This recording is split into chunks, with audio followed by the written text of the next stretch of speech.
The VTuber community has been a rapidly rising juggernaut in the content creation space in the 2020s. While the technology has existed for years, it's seen a huge rise in prominence thanks to the Cover Corporation and Hololive Productions' expansion into English VTubing.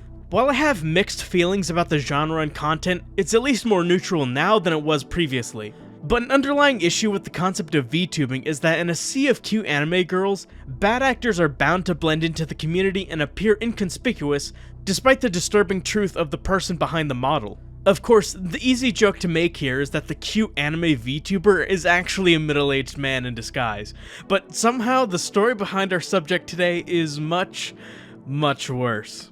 Yakirisu, often referred to as simply Yaki, is, or should I say was, an up-and-coming content creator online, primarily known for her VTuber streams and content, but is also known to a lesser extent for her cosplays. Yaki would often adopt her VTuber persona when she appeared in content on the YouTuber Alpharad's channel. Yes, that Alpharad. And just when it looked like her career as a content creator had just begun to pick up steam, all that momentum was lost when on May 30th of 2023, content creator DeputyARUUU and editor/public figure Ultima came out with a joint Google Doc telling their experiences behind the scenes with Yakirisu. Their document being published was the catalyst for many other individuals coming forward and writing their own Google Docs, giving their own unpleasant histories with Yakirisu. That effect snowballed into a complete shitstorm of allegations, forming a laundry list of unsavory things Yaki has done in the past, and that spiraled into an entire hate campaign raging on Twitter, which grew so large that even people who weren't even aware of who Yakirisu was to begin with began to take notice and comment on the situation. By the end of it, there were a total of 11 Google Docs written and involved in the situation, coming from an assortment of people online, with pretty much every Google Doc having similar themes of manipulation, abuse, and pettiness throughout. And some of these Google Docs get long, so we certainly have our work cut out for us today. So without further ado, sit back, relax, and let me show you how deep the rabbit hole goes. This is the story of the world's worst VTuber.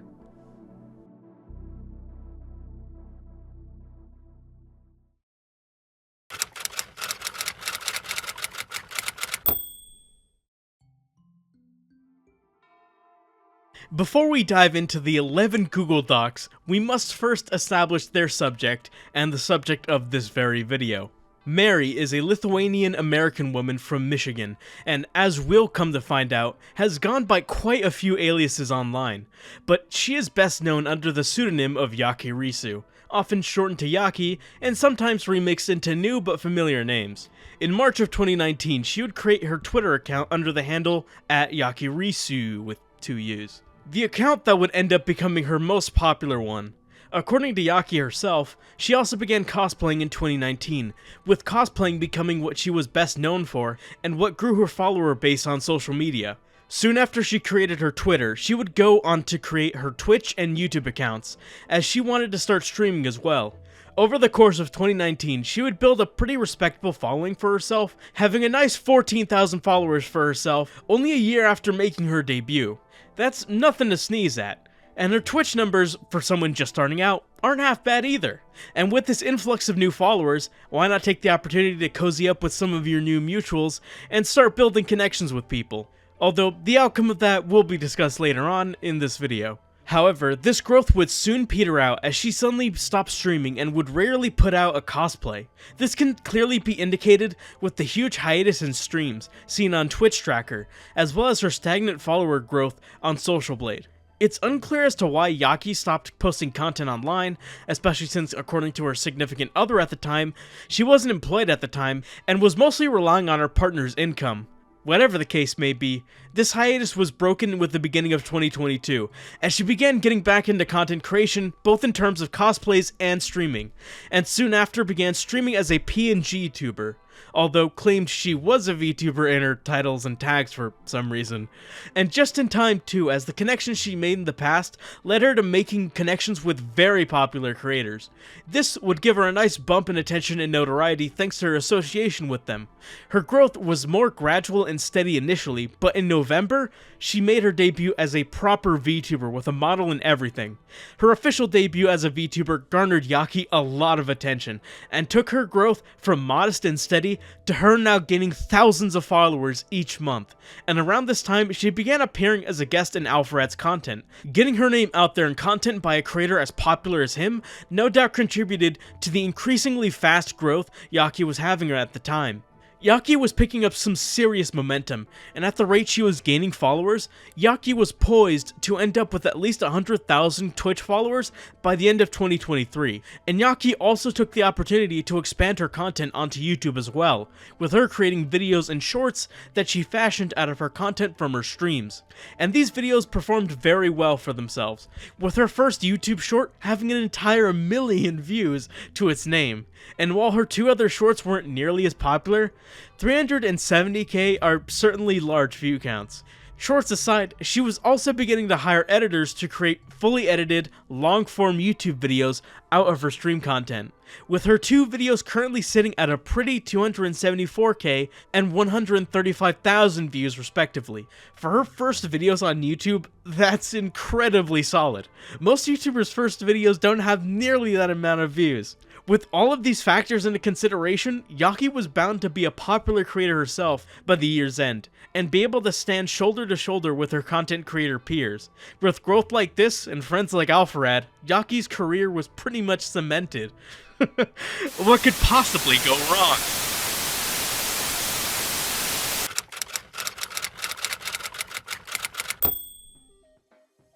The first Google Doc exposing Yaki dropped on May 30th of this year, with it containing the accounts of Ultima Shadow X, or simply Ultima, as well as DeputyARUUU. Not only were they the first ones to tell their stories, both of them appear to have been affected most recently by Yaki. We'll begin with Ultima's story, and move on to Aru's afterwards. Ultima works as an editor behind the scenes for YouTubers, with him working with such notable creators as Matt McMuscles, Vernius, and the VTuber Henya the Genius, as well as Alpharad. What a coincidence. Ultima and Yaki had been friends for well over 4 years, but after she broke up with her significant other in 2022, she began facing some dire financial issues as she returned from a trip to her significant other absent and a mortgage she could not shoulder. Yaki begged Ultima to move in with her so she wouldn't lose her house, which he agreed to because of their history. Yaki later claims that this arrangement was mutually beneficial, and that Ultima was looking to move out of his place anyways. However, Ultima contests this, stating that he wasn't looking to move at all, and simply did so to help her out. In the beginning, things were peachy between Ultima, Yaki, and her new boyfriend Ruby, but after the first few months, things turned sour. Yaki began becoming more and more aggressive towards Ultima.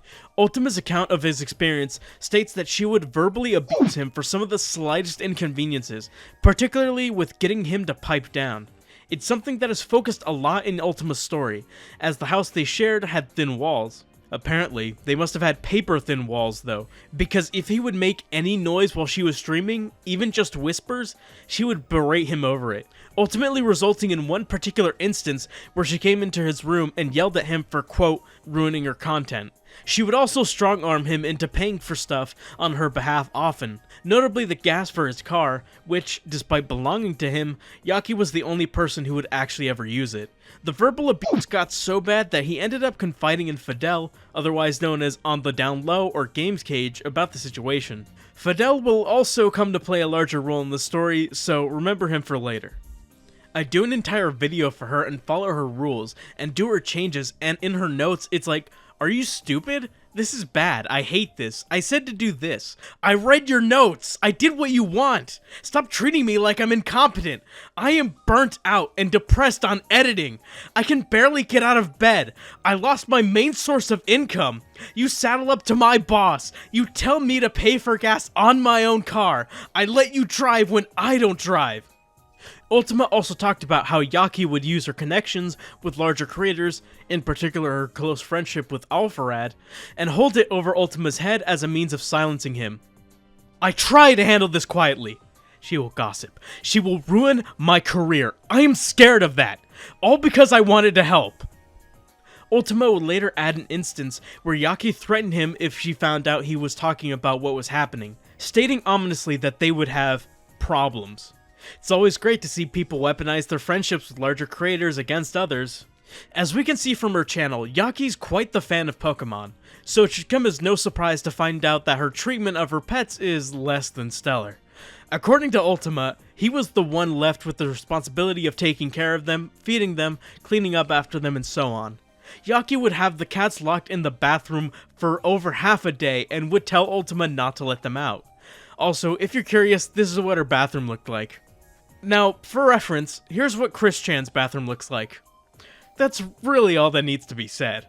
Funnily enough, in her response, Yaki unintentionally corroborated this claim, referring to this as putting them in, quote, gay baby jail. Cute.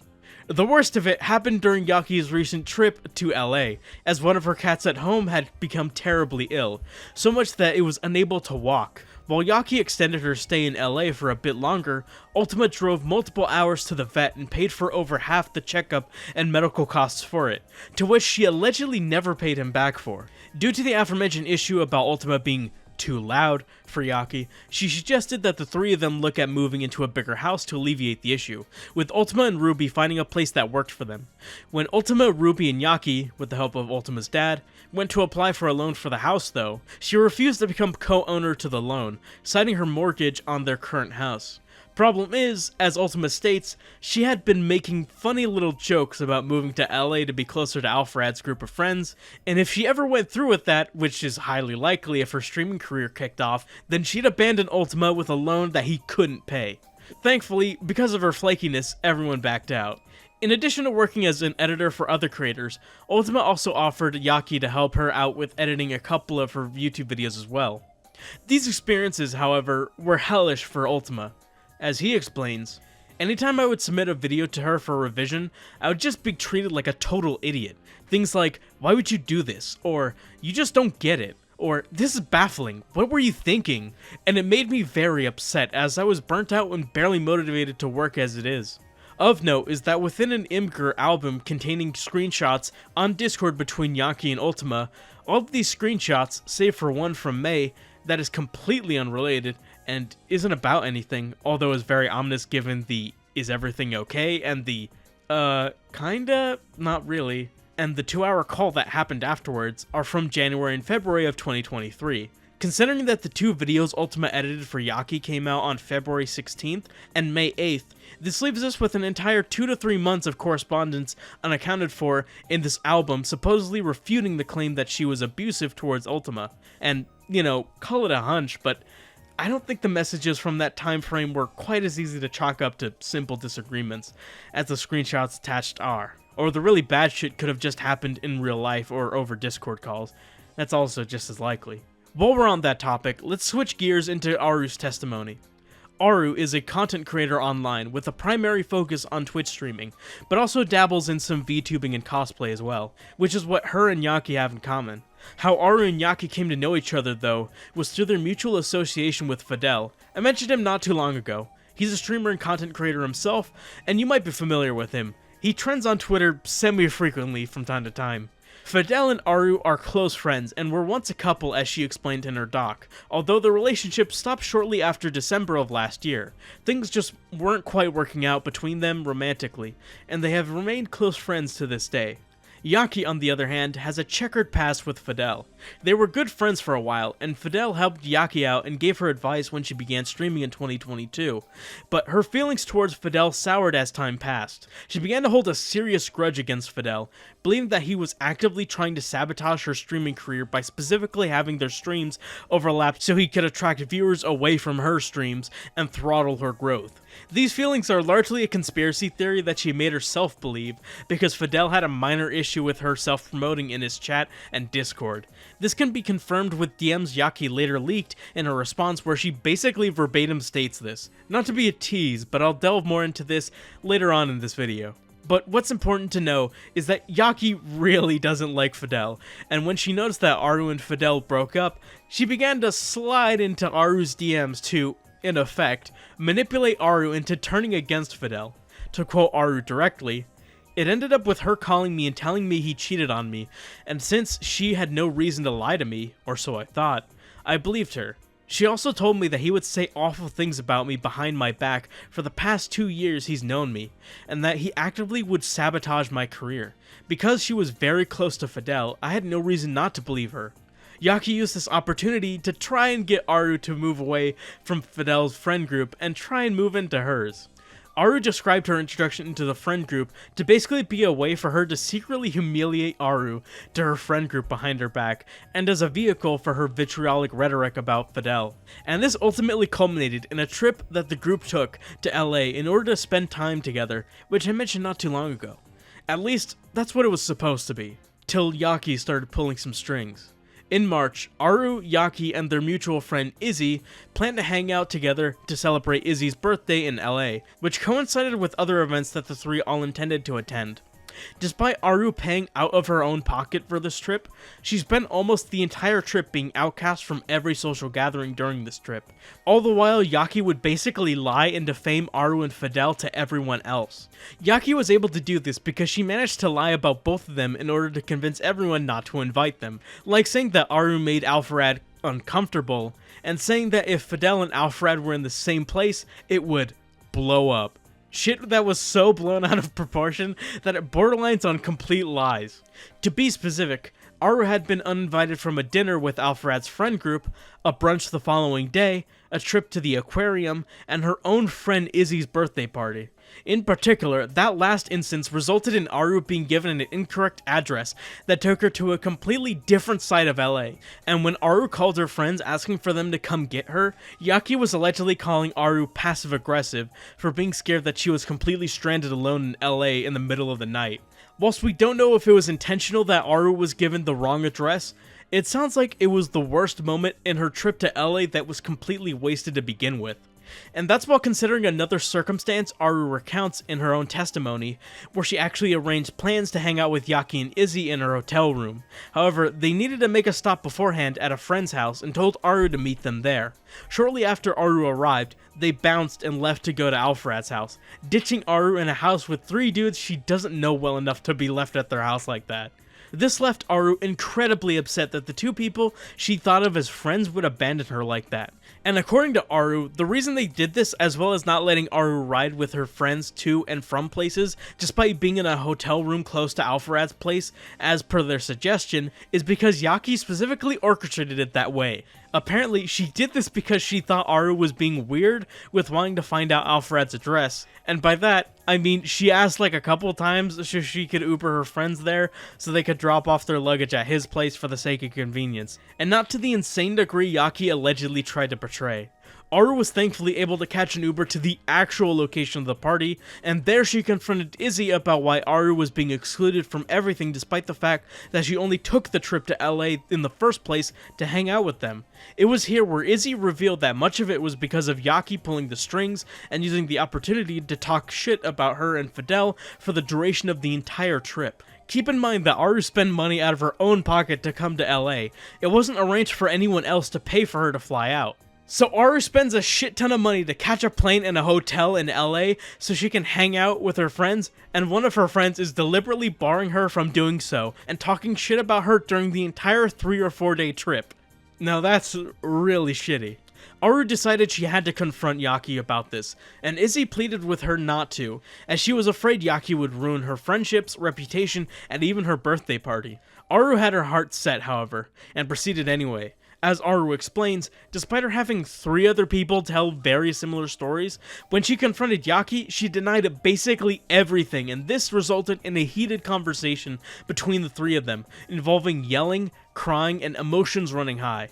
The conversation ended with Aru telling Yaki, "As long as you stop talking bad about me to other people, it's water under the bridge. Just please stop doing that and be honest if you don't like me, rather than bullying me."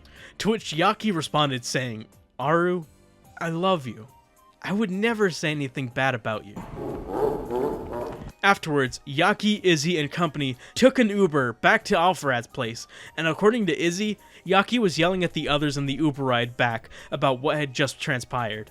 After the trip, Izzy became yet another person Yaki would maliciously defame to other creators in order to dissuade them from collaborating or working with her. And this didn't stop for Aru or Fidel either. To quote Aru directly, Yaki not only poisoned the well with Alpharad's friend group when it came to me, but she began spreading rumors into other friend groups that resulted in other content creators completely cutting contact with me, or just being very cold and standoffish towards me after hanging out with her. I ended up having to disconnect from everything because of how badly my mental health was affected by all of this. Aru also confronted Alpharad about the alleged role he had in the drama. A lot of Yaki's words and actions were predicated on things that she said Alpharad thought, felt, or said, or that the only reason Yaki shit-talked Aru in a relationship was only because Alpharad would ask about it. According to messages between Alpharad and Aru, that was not the case at all, and Alpharad had a really hands-off and bystandery involvement in what happened. Yaki was simply evoking his name as a way to dilute what her intentions really were, or took his words and blew them up in such outlandish proportions that they weren't representative of how he really felt at all. Making a mountain out of a molehill, in other words. Aru ends her story by explaining what her point of view of the fallout of their interactions has looked like. As you can probably tell with me posting this, she never stopped, and I keep hearing things being said about me that continue to be traced back to Yaki. Even just last week, she called 2 people in hopes of downplaying what she did to me, and is continuing to do to me, and told them that I constantly talked badly about her, and asked for them to give her personal details on my life. I truly believe Yaki's fixation with hurting my reputation is creepy and incredibly invasive. This kind of behavior makes me feel unsafe and uneasy. This is not normal behavior, and I just wanted to go hang out with my friends and constantly was treated like someone who deserved to be excluded and isolated from invitations. When you hang out with people who you consider your friends, there shouldn't be so much mudslinging. I shouldn't have had to experience being treated badly when I was supposed to be there for a good time. Yaki lied to me, manipulated me, gaslit me, sullied my reputation in the gaming space, and completely bullied me to the point where I needed therapy. And I know she has done this to other people besides me. I just want all of this to stop.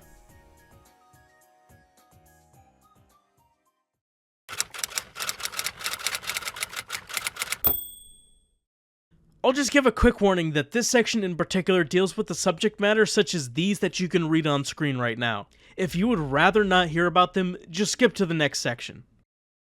YohaneTsushima, known simply as Hazel, is a former partner of Yaki's, with them dating from 2017 until they broke up in 2021. Additionally, they lived together starting in 2018 until sometime after they split up. During the time they lived together, a lot of what happened to Ultima was also happening to Hazel. Also similar to Ultima is how Yaki pressured her into buying the house that they lived in, along with it being the same house she would share with Ruby and Ultima later on. On top of that, Hazel was also the only one with a job, so she basically shouldered most of the financial responsibility in the relationship, while also being a full-time college student at the same time. According to Hazel, as Yaki became more and more popular on Twitter and Twitch, she would become more and more aggressive towards Hazel, berating her over the smallest mistakes, tell her that everything she did was shit, and blaming anything that went wrong on her. She felt like more of a house cleaner rather than an actual significant other. It was around this time that their dog Pinto had been attacked by one of the other dogs, an event which became the last straw and broke up their relationship. Soon after, Yaki got with Ruby, and the abuse Hazel suffered at the home worsened even more, escalating to her being locked out of the house. Yaki physically assaulting her and strong-arming her to pay for even more things, with her manipulating Hazel into staying by telling them that their parents wouldn't take them in due to their gender/sexuality. Due to how bad the abuse got, Hazel attempted to take their own life in May of 2021 by ingesting sodium nitrate. They were admitted to the hospital and thankfully survived the attempt, but fearing what Yaki might do, they simply told them that they had a panic attack. Hazel soon moved out in June 11th, taking their belongings as well as their cat Gil, as Hazel had observed Yaki's abusive treatment towards the pet, describing their treatment as, quote, throwing the cat multiple times, locking him in closets multiple times, and generally confining him to a very small room, and left me to take care of him completely. Hazel's story is the most horrific that we've heard during this situation, as she experienced much of the same shit as Ultima, but to a much higher degree due to the relationship aspect, especially as that relationship became strained and broken.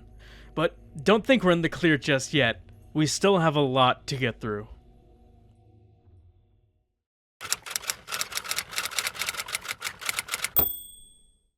Yes, you read that right. The next person to call out Yaki goes by the username RatBarf, and has gone by similar rodent puke themed names before. For the purpose of this video, I'm just going to be calling them Jake. Jake was good friends with Yaki for about a year or two, from 2019 until 2021. Jake describes Yaki's friendship with them and others as being one where she would berate and bully her close friends, including them, although they would mostly let it slide due to apathy. It's only now did they realize this became a pattern of behavior for her. Jake explains that there were aspects of Yaki's behavior during their friendship that raised red flags in their mind, and they simply shrugged them off initially. They explained how Yaki would act pretty rude to her friends and strangers, allegedly insulting them in a way that felt harsh and unnecessary. Jake explains like so. I recall times where she would call me stupid, and a pussy, often in a context that was really unnecessary. This would also apply to other people in the group. She would pick her favorites and actively avoid the rest, but hold power over our group since a lot of us were young and naive. There was even one instance where she claimed one of our friends was a, quote, fat loser that no one likes and is only around cause everyone feels guilty. In short, Yaki was over the top in her aggression to us, and I can get at least 10 people who can verify these claims and stories. Certainly not a good look, and that's not even the main point of their document either. Their friendship turned for the worst after Jake split with their then girlfriend of 2 years at the time.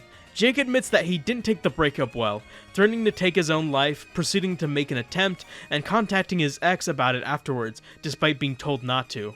Their ex would vent about this to Yaki, since the two were close. But if we know anything from Aru's story, it's that Yaki getting involved with relationship drama doesn't end well at all. According to Jake, despite their ex explicitly telling Yaki not to talk about this with anyone, Yaki proceeded to do the exact opposite, and began telling people a warped version of the story that painted Jake in the worst light possible, even to people neither party even knew. Yaki used this as a point of leverage to assassinate Jake's character and have him excommunicated from nearly all of his friend groups. This included shit like leaking personal information and claiming that Jake faked his attempt, because it wouldn't be content creator drama without someone claiming someone is side baiting. Yaki would claim that she never told anyone about what she had been told, but Jake was able to provide screenshots of his having to retroactively explain to his friends that the story Yaki had told them was intellectually dishonest, and then setting the record straight. Despite Yaki meddling in their relationship, Jake and his ex would soon make an attempt to mend their relationship and have become friends since then, something that Yaki was not too fond of, telling others how stupid his ex was for even attempting to do so. And even after the two made amends, Yaki still didn't drop the issue and continued to shit-talk them. Jake makes it clear that it's not so much the shit-talk that bothers him, so much as it was the dishonesty in how she presented the situation, and how she leaked information that neither party was comfortable with her doing, using it to get people to turn against Jake. While not to the same degree of shittiness, this does resemble how she acted concerning Aru and Fidel's relationship, like a light version of what their situation ended up being. A sign of things to come, so to speak. Before Jake concludes their document, they mention how they were witness to Yaki's abusive behavior towards their then partners, specifically mentioning an anecdote in which Yaki yelled at her partner while on call so harshly that they started crying and forced them to explain to everyone that it was okay. I'm not sure if this was Hazel, and this claim is simply anecdotal, so take that as you will, but to say it tracks would kind of be an understatement.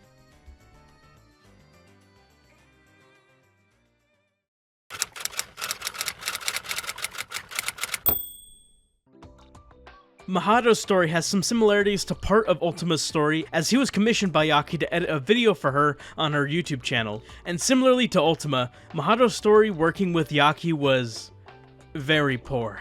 In 2022, Mahado had the opportunity of working with Yaki as an editor for a video, which he was happy to work on as he saw it as an opportunity to grow as an editor. The video she commissioned him to work on was a highlight video for her Pokemon Smash or Pass stream that she did.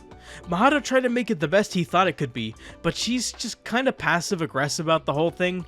I mean, I say that, but these messages just kind of have this tinge of unprofessional sourness. She's just kind of shitting on Mahado for not being able to read her mind and know exactly what she wanted. And when working with an editor, you have to give that sort of leeway.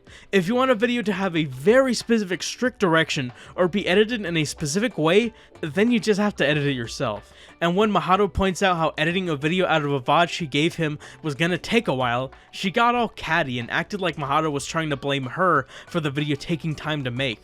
You wanna know how long the VOD is? 30 minutes. 1 hour. No, 2 hours. He had to edit through 2 hours of footage, and she gets mad that he's taking a bit of time to get it done. Okay, I'm sitting here watching through her VOD while writing the script, and out of all the Pokemon from Gens 1 through 4, a total of 493, she said she would fuck 160 of them. What the fuck? I crunched the numbers on this. That's basically a third of all the Pokemon. 1 in 3. This bitch is on crack.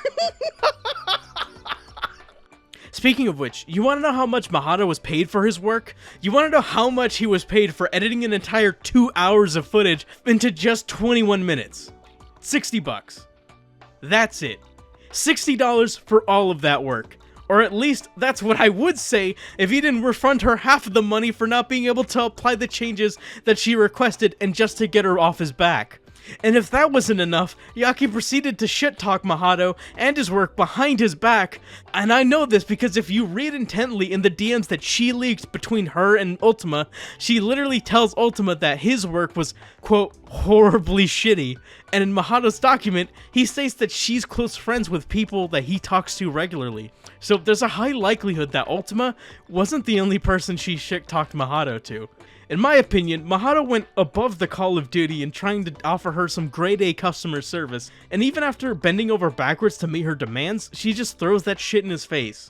It's just shitty, pure and simple.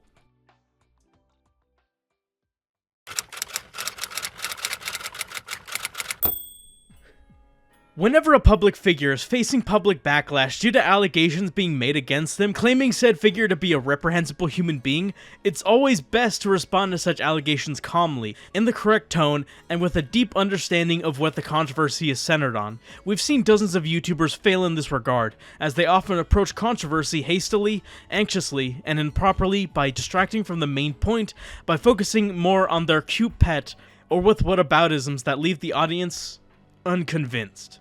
As such, it is infinitely better for public figures to wait out the shitstorm on social media, calm down, take the proper amount of time needed to release a response that effectively refutes the claims made against them, or address them in the appropriate manner. One good response is infinitely better than 2 or 3 hastily thrown together ones. So you would hope that Yaki would respond in kind, seeing as this controversy had hit the Twitter trending tab and the site was abuzz with conversation about the allegations.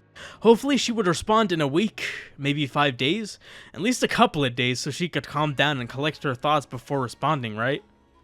Her response came not even 20 hours after the initial Google Doc dropped. Yaki wasted no time getting a response out, and it ended up being right smack dab in the middle of the controversy. You can look at the time bar right now, we're not even like halfway through this bitch. And due to her hastiness in trying to douse the flames surrounding her reputation, she ended up pouring gas instead of water. The best way to summarize Yaki's response is essentially her looking at what everyone else has said and going, nuh-uh. Fuck you mean, nuh-uh? Her response to ARUUU can basically be summed up with her contesting ARUUU's claims by saying that things happen differently, just some he said she said shit. That, and also just throwing in whatever she can to make ARUUU look bad in her doc, like her claim that ARUUU only talked about connections when she was introduced to the friend group, which doesn't contribute to anything and really isn't that big of a deal in the grand scheme of things when we compare to what has been alleged Yaki has done, both to ARUUU and others, as well as just coming up with weird flimsy counterpoints, like how she tries to refute ARUUU's claim that Yaki called her passive-aggressive by saying that she simply asked others if they thought so, because that's totally different. Do you guys think Yaki's being pedantic here? You see, I don't think so myself, but I'm just asking if you think so. This is completely neutral and isn't a leading question.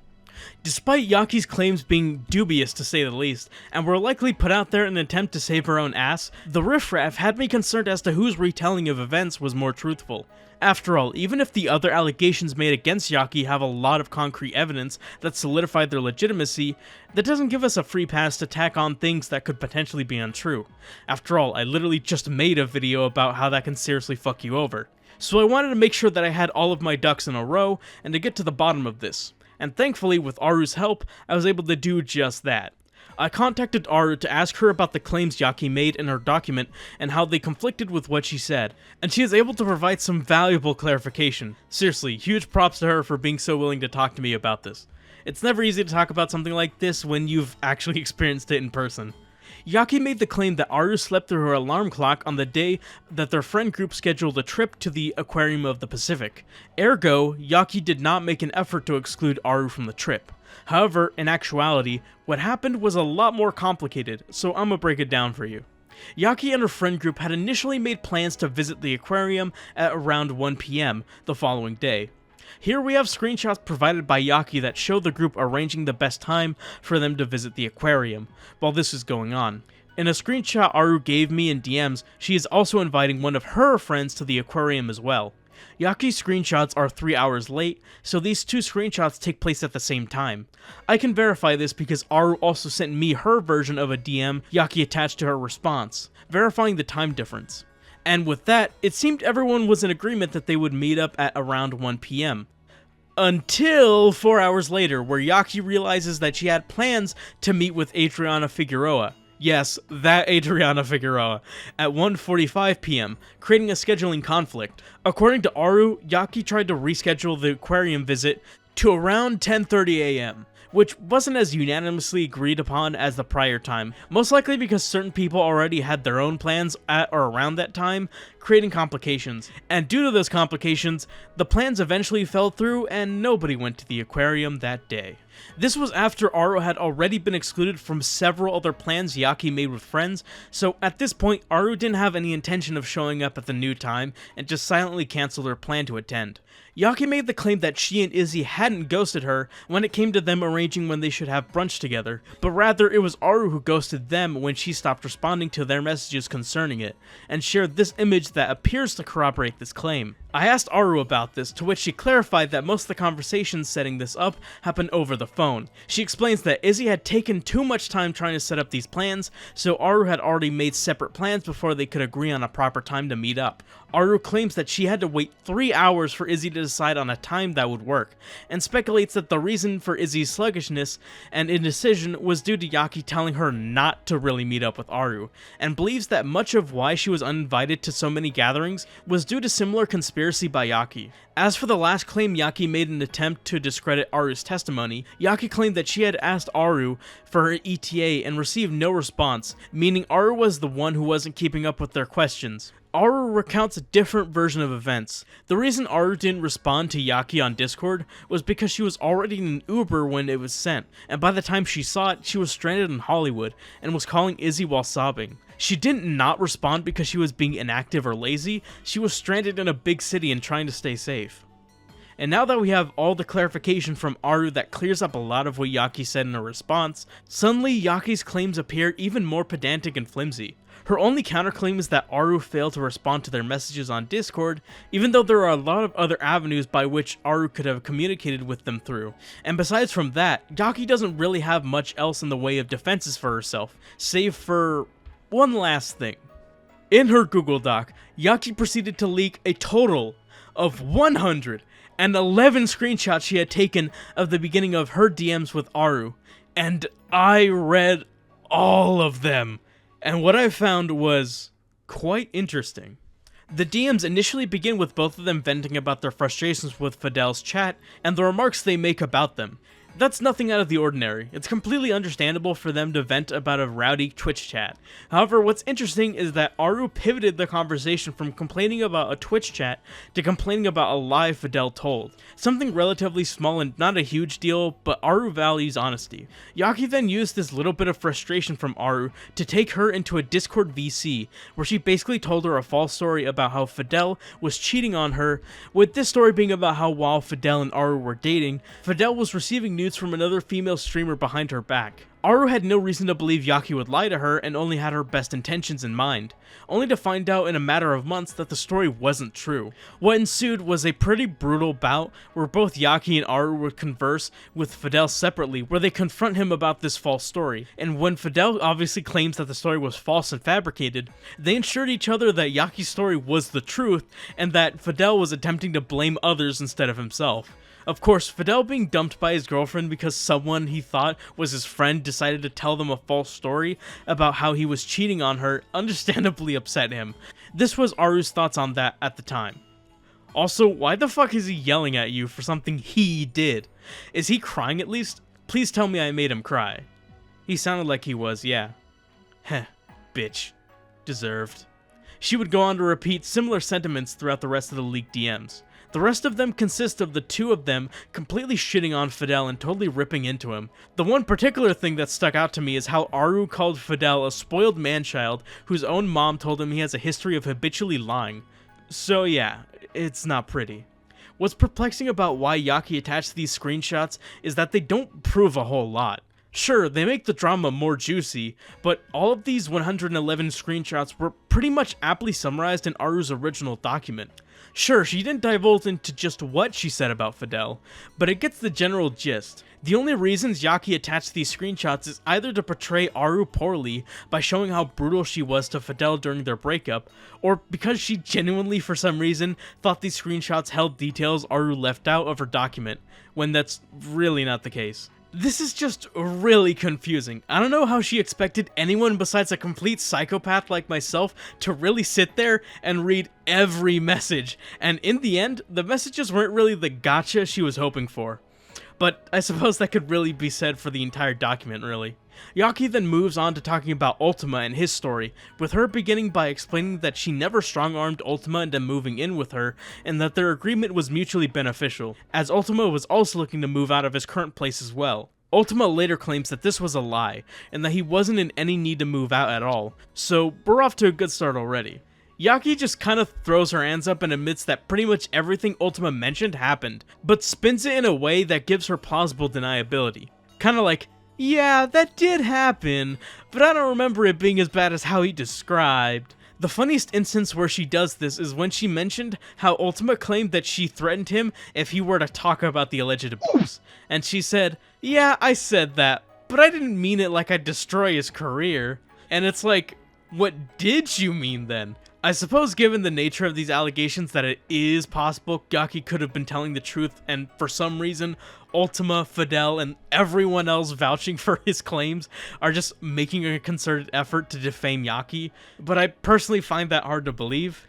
It's totally possible, and I leave the decision of who you believe more up to you, but Ultima's DMs with Fidel, along with other people's eyewitness accounts of her treating him poorly, make me comfortable in believing Ultima. Also, you know, the other fuck ton of Google documents we still have to sift through. That leads us into discussing the final Google Doc Yaki attempted to refute with this response, that being the claims made by Hazel in her document. Yaki's attempt to refute the claims made by Hazel is like a mix of what she did with Aru and Ultima, in that she basically takes almost every claim Hazel made and claims it was her that was doing the actual work, while Hazel would pretty much just play video games and slack off and not do anything. Pretty he said she said stuff, and pretty much every grievance listed happened in real life, so there's little in the way of evidence to add legitimacy to either person's testimony.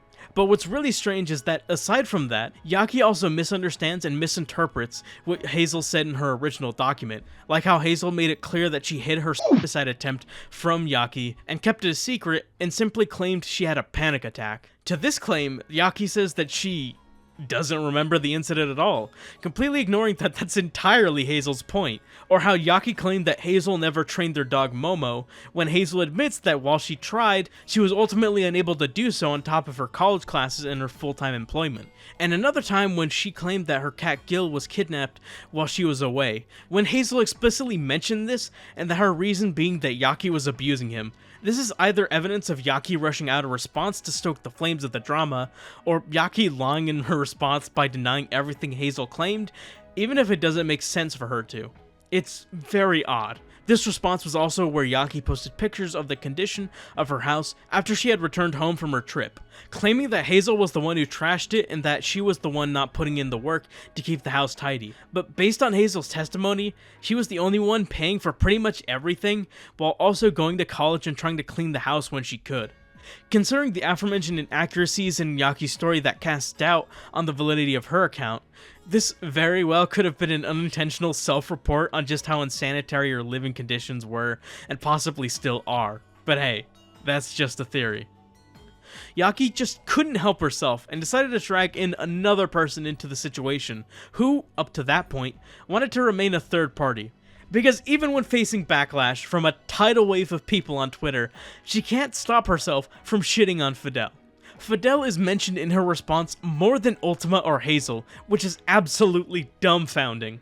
The heavy focus on shitting on Fidel resulted in Fidel putting out a short statement on his Twitter detailing his perspective during everything that went down. To summarize an already short Google Doc, Fidel explains that though Yaki and Fidel were initially great friends, she wasn't very happy when Fidel expressed to her that he was uncomfortable with her constantly self-promoting her content on his streams and in his Discord server. While it initially seemed like a minor issue to Fidel, he didn't notice a change in attitude until she suddenly became two-faced and began to basically outright slander his reputation and image to other popular creators and otherwise notable people when Fidel wasn't around, meanwhile still acting agreeable when around Fidel to make it appear like everything was fine. We've already gone over how the story she spun about Fidel cheating on Aru was completely fabricated, but despite how she tries to play it off in her document, she was more than willing to run this false story to more people than just the person who was affected by it. As Fidel explains, I found out during an LA trip to see the Mario movie with my friends Johnny and Adam, specifically at Izzy's party, that Yaki was going around to her entire new friend group of mega content creators that are a part of Alpharad's group and continues the false narrative that I was a cheater, manipulator, and overall an evil human being, which not only kept me from being invited to some events like Mario Party Summit or Stream Awards and such, but it got to the point where I wasn't even invited to my friend Izzy's birthday party because of the fear Yaki instilled about me. He adds, when there was a big friend awards show in LA, Yaki slandered my character to as many people as she could. She also told Aru that if she really wanted to, she could ruin my connections within the industry by telling her Sega friend she can make it so that they never work with me or interact with my content, and since Sonic is my, quote, bread and butter, I would be left with nothing. Izzy and her friends later confirmed this. Once Yaki became aware of Aru contacting people to get to the bottom of what was being said about her, Yaki went to Fidel to try and patch things up in an attempt to manipulate him into keeping everything on the down low. Sorry. He just wanted the shit being said about him to stop, so they mutually agreed to just stop talking about each other and move on. Predictably, as seen in Ultima screenshots, Yaki wasn't interested in upkeeping her end of the deal. Speaking of Ultima, Fidel caps off his statement by describing what he personally witnessed of Yaki's treatment of Ultima, likening it to the way people would scold a misbehaving dog, but he didn't know how bad he was really treated at home until Ultima vented to him on Discord. Oh, and alongside Yaki was someone by the name of Ruby, who provided his perspective on the matter since he was the only other person who was living with Yaki and Ultima. While this might pique your interest at first, it's important to note that Yaki and Ruby are dating, and that immediately calls into question the validity of their statement. Not only are they obviously biased towards their significant other, but if Hazel's experience is anything to go by, their perspective could very likely have been influenced by Yaki, if not just outright sticking her hand in the pot. And as you might expect, Ruby's statement is just kind of a milquetoast support for Yaki, trying to vouch for her perspective in the situation. And it basically boils down to him saying, well, I didn't see any abuse, and him asking, if Ultima was so upset, why didn't he complain? Which is kind of strange Ruby would ask considering he did complain to Fidel about this very situation. Ruby's attempt to bolster his claims that since Ultima never complained, therefore he wasn't being abused, are screenshots where they're discussing who would take what rooms in their new house. Pretty insubstantial shit. If I can compare this document to anything, it's like that one guy from Parappa the Rapper that just kind of backs up his bully friend with one-word sentences. It's kind of like that, and based on what we know and will learn later about Yaki roping Hazel into her drama back when they were together, Ruby's statement gives me pause. I don't know. I don't want to completely dismiss it as just being ghostwritten by Yaki or anything, but there's too high a likelihood Yaki had a direct hand in the creation and or approval of Ruby's document for it to be considered with any real merit or weight. And sorry to spoil the rest of the video, but during the entire time that this situation was making the rounds on Twitter, not a single soul besides Yaki and Ruby came out in defense of them. Quite the contrary, actually, as we can see with the fuck ton of Google Docs written by different people of their poor experiences with Yaki. If Yaki's really as innocent as she wants us to believe, why are there so many skeletons in her closet, and why does everyone who she used to surround herself with vouch for Ultima, Fidel, and Aru? It's not impossible for Yaki to be innocent, and I would like to see the proof that would vindicate her if it's out there, but already it's not looking great, and it's about to look a lot worse. Needless to say, Yaki's response did not go over well and was torn to pieces on Twitter for Yaki's poor attempt at vindicating herself. The response was primarily focused on making attempts to recover her reputation at the expense of acknowledging what she had done wrong and actually apologizing for said mistakes. Yaki was more focused on shifting the blame back onto the people who called her out, rather than making a proper response where she owns up to what she screwed up on. And if you'll note the runtime, we still aren't done with this story, no siree. Because the story does not end with Yaki's response. It's truly the gift that keeps on giving. So, let's continue, shall we?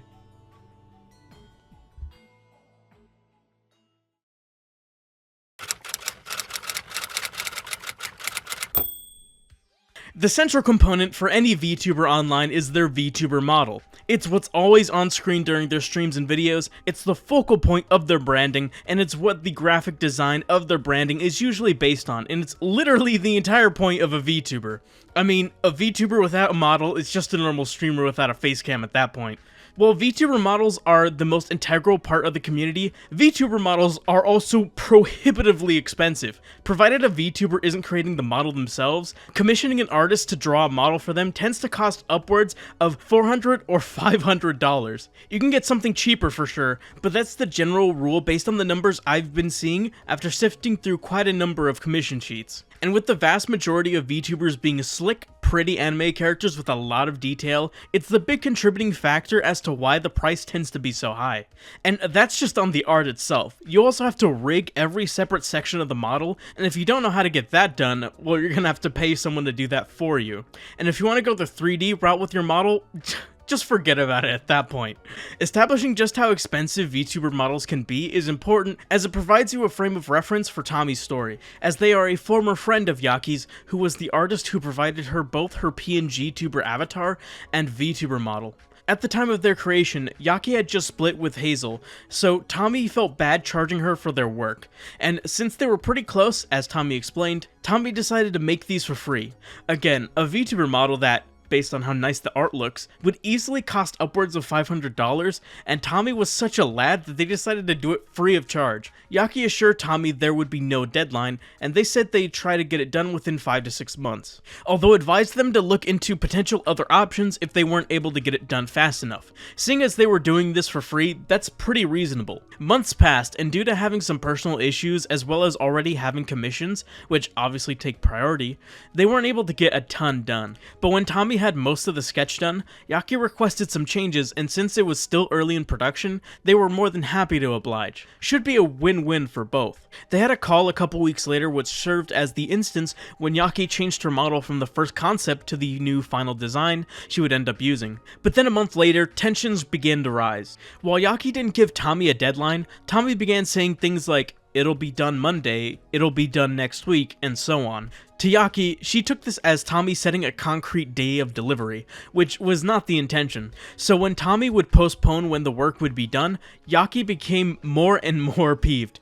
This came to a head on August 14th, where Yaki confronted Tommie about this. She held his words over their head and was guilt-tripping Tommie over it, saying she felt like she wasn't being prioritized and being ignored. But as Tommie explains, this couldn't have been further from the truth. Tommie had been there for Yaki through her breakup. They donated to the GoFundMe Yaki created to fund the surgery for her dog Pinto, subbed to her Twitch and sent donations, and has also done illustrations for her featuring her VTuber. To try and guilt trip Tommie over not doing something for you for free, fast enough, and prioritizing things that take precedence, like commissions, is a shitty thing to do on the face of it, but for it to not even be correct is just a whole new level. And when Tommie began to explain to Yaki about his personal troubles being an issue, and how they've just barely been able to get their commissions done, Yaki just shrugs it off and says, "Okay, just get it done then." It's the actual psychopath behavior, like what the fuck?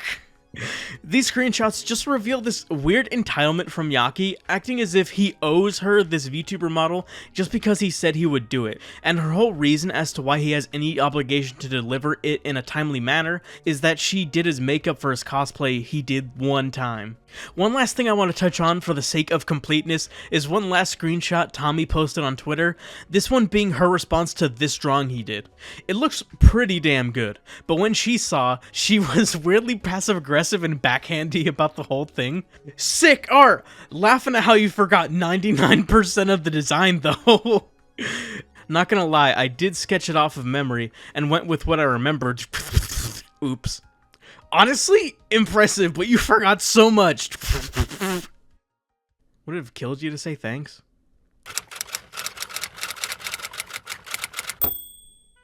Both of these stories have similar themes of giving Yaki money under a certain condition, which in one way or another was not met or was not the case. Both of these stories are also pretty short and the people involved weren't particularly close to Yaki, so combining them into one section later in the video makes the most sense. First, we have a person who goes by the pseudonym FrostyKlondike, although I think I'll shorten their name to just Frosty for the sake of brevity.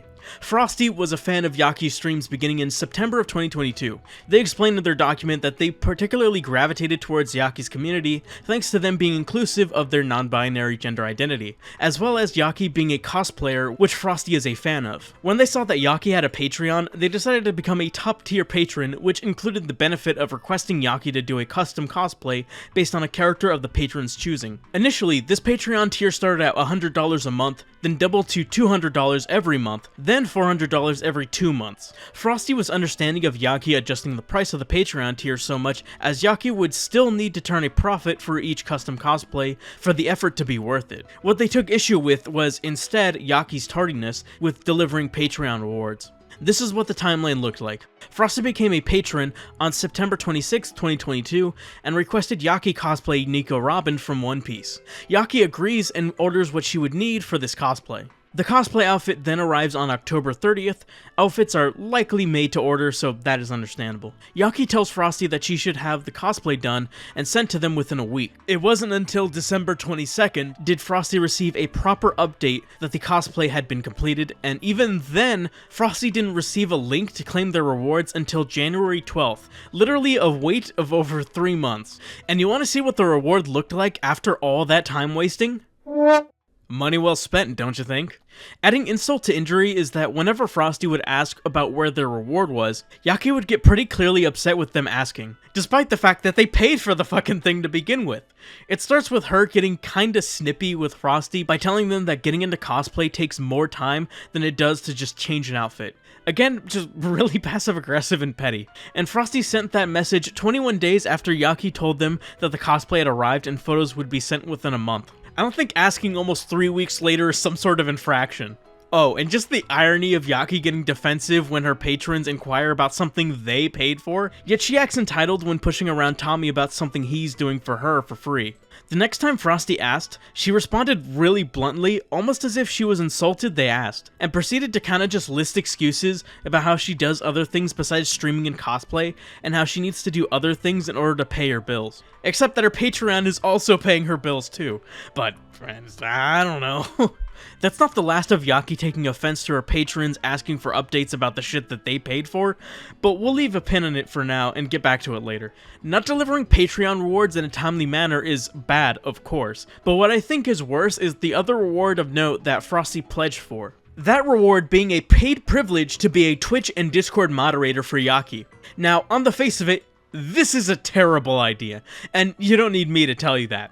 First of all, just the idea of going, hey guys, for just a simple monthly fee, you too can have the privilege of moderating my Twitch chat and Discord server is insane to me. It literally cements what is supposed to be the role of a chat hall monitor to a status symbol, something that was already prevalent. Not to mention that a good moderator is often donating their time to keep an eye out and monitor the chat or server. And if money's changing hands at all, it's usually not the other way around. To be fair, it's not like Yaki just lets anyone become a mod. They have to go through a screening process to make sure that they're not going to abuse their power, but that still doesn't alleviate the issue entirely. We know this because our friend Frosty here is an example of why. They explained in the doc that they were initially not really interested in the role to begin with, but felt they might as well be of some assistance to Yaki since they thought Yaki could use the help. However, they had no prior experience as a moderator at all, and made it clear when they applied for the position. Despite this, Yaki still welcomed them aboard, and Frosty was able to learn the ropes through some help from their fellow moderators. They seemed to be doing fine as a Discord mod, even letting Yaki know about the Twitter account of someone who had been banned from the server. But after moderating their first stream for Yaki suddenly had a change of heart and decided to demote Frosty. In the screenshots attached, it shows Yaki citing the reason being that Frosty slipped up on shouting out a couple raiders, for activating Mod Shield, and for making polls and shouting out people without Yaki's permission, and for banning people who should have been timed out. Generally being a loose cannon, to put it simply. And while that's totally on Frosty for not taking more care and messing up something they should have already been aware of, I can't help but also look at Yaki and think, what were you expecting? Someone who has no experience moderating a Twitch chat before and isn't familiar with your moderation accommodations just gives you money and you just let them? This is literally why nobody else does this. The employee's at fault, but you also gotta blame poor management. Oh, and by the way, Frosty didn't even turn the mod shield on. It was someone else. They admitted it in chat and on their Discord, and Yaki was just like, yeah, I felt like it was you, so I'm just gonna blame it on you. Fucking brilliant, that is. And after Frosty began having some financial trouble, they had to lower their Patreon tier. They didn't even stop supporting Yaki, they were simply changing how much they were supporting her. But this small decision that was basically completely outside of Frosty's control, nor could they have predicted that they had to do so, resulted in the bridge burning between the two. Fast forward to the night of February 2nd, and Frosty's rewards for basically the entire time they were supporting Yaki had not been fulfilled at all. The only thing they had received was this photo I showed earlier, but they were missing several other rewards you can read here. 5 fan signs, which are basically selfies with the person holding the name of a fan the selfie is dedicated to, as well as 3 other cosplays that Frosty had paid for. Frosty had asked for updates about their rewards previously, but when they asked in a direct manner on this particular night, it was clear that Yaki was upset, greatly so. She basically became fed up with Frosty, unjustifiably so, as the greatest crime they've done in these Patreon messages is sending long messages, which they only did because you asked multiple questions at a time, and sometimes using Patreon DMs like personal DMs. Where does this Frosty person get off, I tell ya? And because I guess this Frosty person bugged her just a bit too much, she decided to block his account on Patreon, ban him from her community Discord server, and in typical Yakirisu fashion, proceeded to shit-talk the guy behind their back to her little friends to further ostracize them from their communities, with Frosty being banned from at least 10 Twitch chats and multiple Discord servers. And all of this because they asked where their rewards were. Frosty particularly took it hard as mentioned at the start, these communities provided a space for them where they felt that they could be themselves and be accepted. So to lose all of that for shit that's really trivial really stings, and I totally understand how they feel. Of course, this is only their account of the story, and while they graciously attached their entire Patreon message log with Yaki to help back up their claims, there's always the possibility that they were much different on Discord and deserve to be given the boot. But to be ousted from other communities because of what is, at most, some drama with Yaki is just petty and completely uncalled for, especially given how big of a supporter they were and how much money they sent Yaki's way. Man, Yaki mistreats her friends, she mistreats her roommate, she mistreats her editors, she mistreats her partner, she mistreats her pets, and she mistreats her fans. Is there anyone she doesn't treat like shit? Well, you know, besides hooking up to Alpharad. Moving on to the second story, this one concerns someone who goes by the handle @NSuperGamerGuy on Twitter, otherwise simply known as Nathan. Nathan is someone who appears to be a part of Fidel's little community he's got going on, and as such, they knew Yaki. And after Yaki broke up with Hazel and would complain about the result that had on her life, Nathan would offer to help Yaki out by giving her a few bucks in order to make her life easier, simply as an act of kindness for someone who was struggling, or at least appeared to be. And by a few bucks, I actually mean much, much more than that. To cut to the chase, what was initially Nathan helping out Yaki, who was likely legitimately struggling financially at the time, soon turned into Yaki abusing Nathan's good-natured generosity by essentially using him to get even more money by lying to him about her current situation and what she intended to use with the money. She would lie to Nathan claiming that she needed the money to repair her car, yet strangely, as we know from Ultima and Yaki, Yaki was regularly using Ultima's car to get around for most of the time they lived together. Now, I'm not a math teacher, but clearly something's not adding up here. Just where's the money Yaki is being sent going? Well, thankfully, Ultima's got the answer. When ARUUU posted her and Ultima's stories, Nathan talked to Ultima about him sending Yaki money, to which Ultima revealed that she was lying to him just to finesse money out of him. In fact, Yaki never used the money to repair her car at all, instead she bought a brand new one. Makes you really wonder how she didn't have enough money to repair a car on her own, but was conveniently able to buy a new one when she wasn't able to freeload off of Ultima's. In total, Nathan sent Yaki $3,682 over the course of 4 months, with most of it likely not going towards what Nathan believed the money would be used for. If you've been keeping track at home, Yaki's been racking up a pretty big list of shitty things she's done, and the number of people she's manipulated, or has otherwise been shitty to, is one of the highest I've ever seen in a situation such as this. But we've finally reached the final chapter. The best for last. While the next person isn't the person who got screwed over the hardest by Yaki, I mean, it's hard to get worse than Hazel's testimony, but this person's story is both one of the more hardcore of the testimonies, and it's also the most recent testimony, so it'll serve as a good way to cap off this video. Let's dive into...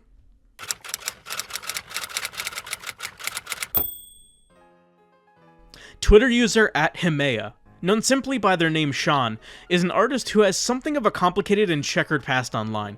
He used to go by the names @Starefax and @Hormeya on Twitter, which is important to note since screenshots used in this section contain his old usernames.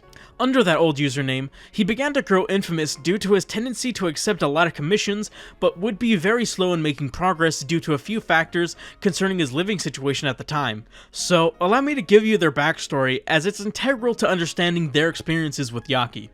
According to Sean's Google Doc, which he titled, "Sir, an 11th Google Doc has hit the Yaki towers. I shit you not." Sean used to be mutuals with Yaki on Twitter starting sometime around 2018. There wasn't anything notable that happened between them directly, they simply chatted, interacted with each other's tweets, and so on. And after a while that began happening less and less. Sean shrugged it off initially, as they weren't particularly close to begin with. While that was going on, life circumstances occurred that had completely fucked up his financial situation. Sean was disowned and cut off financially from his parents, forcing him to drop out of college, which also forced him out of his on-campus job as a computer lab technician and support desk assistant at his school. Fortunately, this didn't have any impact on his living situation per se. He had already signed a lease to rent a place with his friends, but still, being forced to drop out of school and lose your job is really shitty.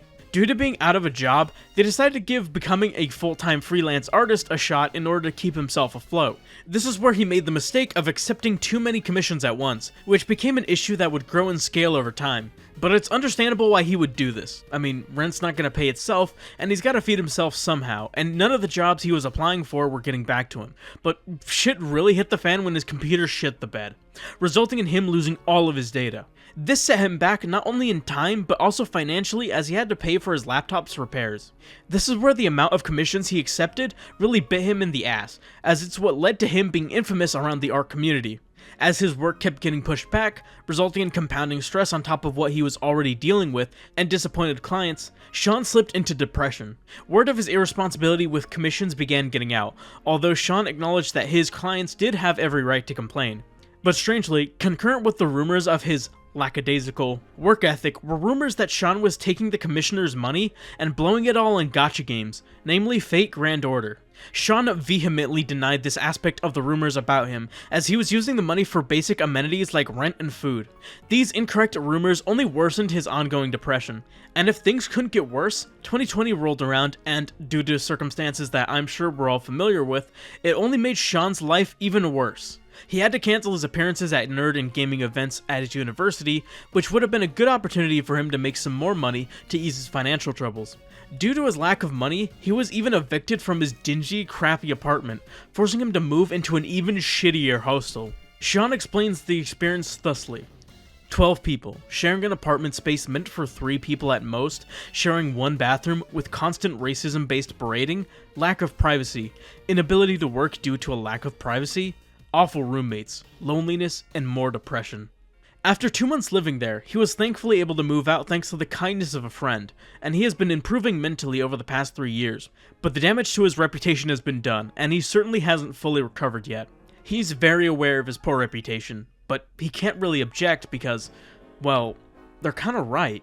Even after understanding his poor living conditions and mental health, it still doesn't really excuse Sean's irresponsibility. It's like a homeless person stealing food from someone. Sure, they're most definitely suffering more than the person they stole from, and it's something they needed to survive, but it still doesn't justify stealing from an innocent person. Speaking of those rumors, we finally arrive at where Yaki plays into all of this. Some of you may be ahead of me, but trust me, we'll get there in due time. As Sean recounts, they would interact casually from 2018 all the way until about 2022. He was venting to a friend about how to deal with online trolls and assholes when she butted in and said something to the effect of, "I hate it when people say stuff like this," and bringing up the rumors about him out of nowhere. I can't seem to find this tweet, even with my rigorous research, primarily due to his @Hormeya account getting suspended. Or maybe it has something to do with Yaki purging 32,000 tweets from her Twitter last May. While I wasn't able to find the tweet Sean talks about, I was able to find a Twitter thread that piqued my interest. The thread starts with a now deleted tweet I'm unable to locate, but Yaki responds with "Blackberry." In response, a third person pleads with Yaki to take it easy. "Yaki, it's really not best to pester him about this, genuinely. Why can everyone else point it out but me?" Misogyny. "I'm really sorry, but you were the first one I saw just now. Just trust me, it's not a spot he wants to revisit. Blame Andrew, he put it on my timeline. Of course, I'm not blaming you, I just wanted to look out and prevent any issues cause you, of course, wouldn't know why he doesn't want to be pestered about it. I apologize if I seemed hostile about it." Yeah, you were extremely hostile for no reason. Delete the tweet then if it's such a huge issue. Okay. The original tweet was from Sean, as we can clearly see here, so I'm not sure if this is related to the rumors, but it's something worth mentioning. Sean's Twitter was suspended last May, the same month that Aru, Ultima, and Hazel would speak out about their experiences with Yaki. Initially, he didn't have much to say other than support for those who spoke out, but that was until he began hearing rumblings that Yaki was involved in pushing the rumors surrounding him. He took to Twitter to write a thread briefly going over what I've already covered, basically a TLDR of the story. In the comments of his thread, Fidel replied, "Yeah, she told us countless times on call that you were a scammer, and you hadn't finished commissions and convinced us you were awful. I'm sure we were not the only group she said that to, with artist and friend Eurocrab backing him up on this." The same day that Aru came out with her Google Doc, a Twitter mutual who owned a Discord server for artists to connect and collaborate came to Sean to tell him that the real reason Sean was banned just mere hours after joining was because of Yaki ratting him out to the owner and getting him banned. Sounds familiar, doesn't it? As they chatted about it, it started to dawn on Sean that Yaki might be the person who started the, quote, spending money on gacha games rumor all those years ago. The next day, Sean began talking to Andrew, the guy mentioned a bit ago, on Discord about Yaki. "I think Yaki's the one that mainly spread the rumors that I spent commission money on gacha games instead of rent back in 2020. "Oh yeah, she was. I remember that now." If that's the case, then I have an actual reason to dislike her. What, did she say I spent 200 or so from commissions on Skahawk and FGO? I don't remember, but I remember her talking about that. It was like, what if he spent money on gacha? Then it turned into, he spent money on gacha. I rolled for Skahawk and railed for her back in 2017 when I wasn't disowned and I didn't need to worry about rent. The only correct thing she said is that I'm slow on commissions, but everything else is fucking blatant bullshit. Where's the proof, lol? Ain't no proof. She just wants to believe it, so it's true. After this, Sean made the aforementioned thread, but him putting his 2 cents out there led to him becoming reacquainted with Hazel, who revealed more. You're gonna want to sit down for this one, folks, cause this shit's fucking insane.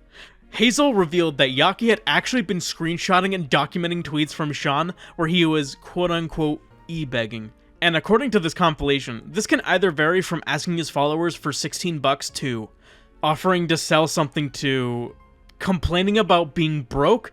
Like shit, man, I've been there before. It's even worse knowing what we know now. It's one thing for someone to e-beg, but it's a lot different when they live either in a shitty apartment alone or a cramped, shitty hostel with 12 other people asking for just a couple bucks because he has no family to ask for help. And the irony of Yaki putting in a tweet where Sean self-deprecatingly mentions that he had a dream where he went to Korea with his family but realized, oh yeah, I have no money and I have no family. Like, Jesus fuck, dude, talk about poorly aged. And Yaki's only supporting evidence for her narrative that Sean spent commission money on FGO, and this figure of Skahawk, is him saying he spent money on gacha games in the past. Previously. Past tense. In fact, thanks to my researching ability, and by that I mean punching in some words into Google, I have concrete evidence that refutes the claim that Yaki was seemingly setting up to make. Sean states that he spent over $500 collectively on 2 characters in Fate Grand Order. These tweets are from early 2018. The first character he spent money to pull was Skahawk, and the event where you could pull her was a Thanksgiving 2017 event. As for the other character, Sean switched to the Japanese app, which is important to note since gacha game events and banners have a massive wait time between regions. In FGO's case, the wait is 2 whole years, and Sean states that he tried getting Jeanne d'Arc, Alter, referred to by fans as simply Jalter, in the Japanese app, and she was released in 2016. That was a whole 2 years prior, and the figure of Skahawk that Yaki attached to this Google Doc, that figure was released in August of 2018.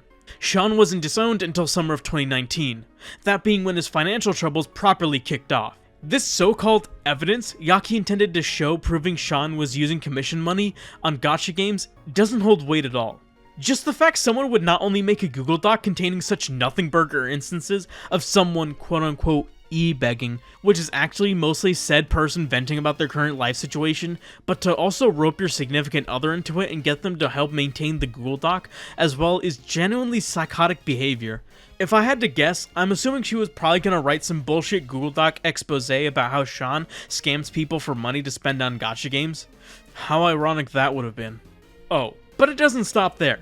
It gets better, because not only was she making this Google document, not only was she talking shit behind the scenes to get him kicked out of Discord servers and telling people he's a scammer and to not work with him, but on top of all that, Yaki was using burner accounts on Twitter to fuck with Sean about the rumors. We only have Hazel's word to go off since the account is hard to locate currently, but contained in Sean's document is a screenshot of a tweet from one of Yaki's burner accounts accusing Sean of scamming his clients. You know, if I had a nickel for every female content creator who got embroiled in controversy in mid-2023, who got exposed for using secret burner accounts to fuck with someone they unjustifiably hated, I'd have 2 nickels. Which isn't a lot, but I'm not done yet, because it gets worse, ladies and gentlemen. Because in addition to all of that, she's a goddamn hypocrite. Not only would she spend copious amounts of money at once to get one character in a gacha game, she spent more than what Sean did at once. And on top of that, she used the money she was supposed to use for rent on it. You couldn't make this shit up if you fucking tried, dude. Yeah, smells a lot like projection on her part.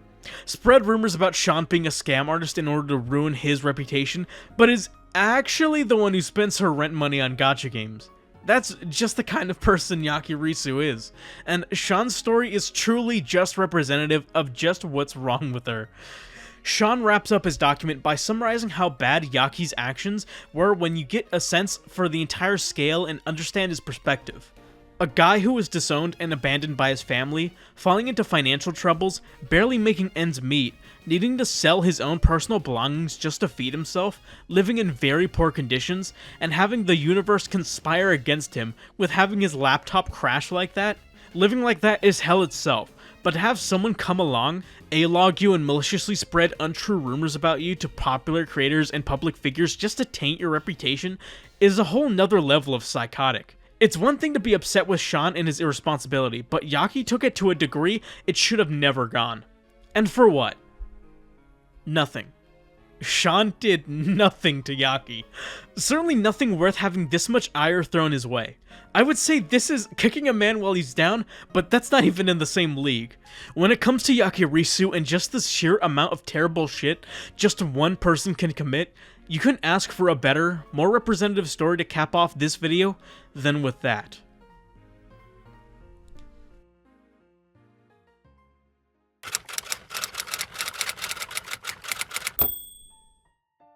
The fallout of the Yakirisu story was felt pretty hard.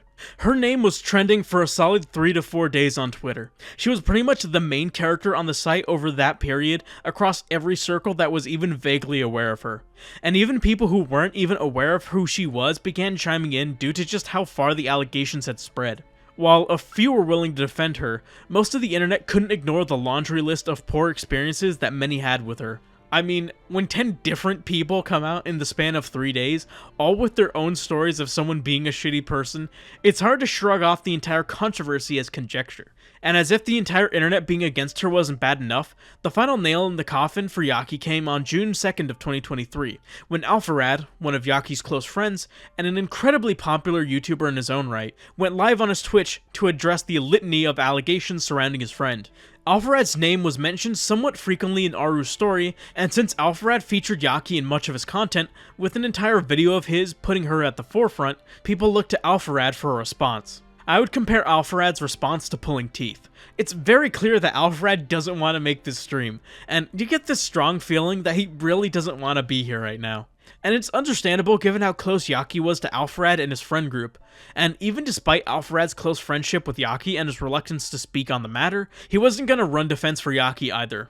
In situations like this, it can be easy to be blinded by your own biases, so I commend Alpharad's ability to empathize with those Yaki hurt despite it all. This is what my statement said. It said, regarding Yaki, I am sorry that I do not have the mental energy to put a full statement together, so I'm just going to keep this brief. As you probably know, Yaki was a close friend of mine. However, that does not dismiss how she treated all of these brave people who have come forward and demonstrated a pattern of behavior from her that I will not support. I have read all the statements presented so far, but it will take a while for me to truly process them, given how close I was to her. Despite that, let it be known that I do not condone this behavior. I'm sorry that I do not have more to say. To sign off, I will no longer be working with Yaki in any capacity, and she will never be featured in any of my content on any of my channels going forward. Please be kind to each other.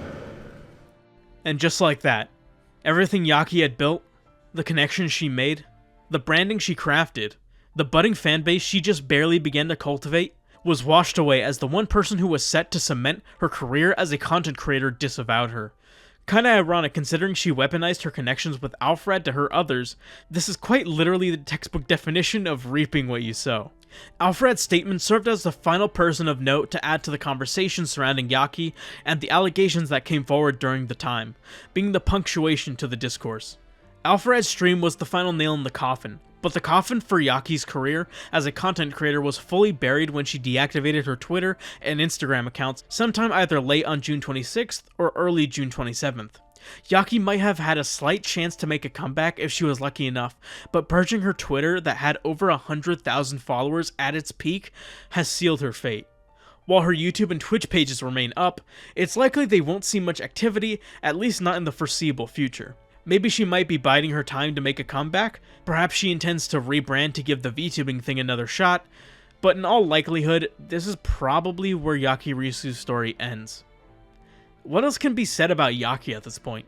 The controversy that erupted on Twitter was a complete spectacle in and of itself. Admittedly, it's a bit of a you just had to be there situation, but the controversy spread so disproportionately far and wide that everyone across the internet, even people outside of Yaki's community, were putting in their 2 cents, often at how taken aback they were at the sheer scope of the controversy and some of the things said.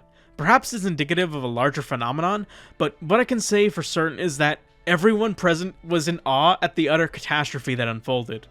I mean, 11 Google Docs. 11! In the grand scheme of things, Yaki is far from the most sinister person online, but you have to be a seriously shitty person to have so many people not only have something worth writing a Google Doc about, but actively be willing to write it to begin with. Even the most genuinely rancid and fucked up individuals can't lay claim to that. But I, for one, am glad that everyone came forward to talk about their experiences with Yaki. I know that a lot of you out there have grown weary about what feels like constant controversy and allegations coming out about different creators. It can really suck to see someone whose content you enjoyed turn out to be a genuinely loathsome human being, or just hate how often things like this happen. It's become a, okay, what has this person done this time type of song and dance. But the way I see it, I'd rather have the truth come out than have it be suppressed so it doesn't go public. That's truly the dichotomy that we face as viewers. Would you prefer to have the truth come out, no matter how unsightly it may be, or would you rather go on not knowing? The truth may seem obvious, but we're never aware when the choice is made. After all, it is not us that makes the choice. Because when you have a shitty track record as extensive as Yakirisu's, it's inevitable that everything would come crashing down. Now we're just looking back in hindsight, as the name Yakirisu turns into nothing more than a distant memory left behind. But if there's one thing worth remembering, it's the award Alpharad gave her.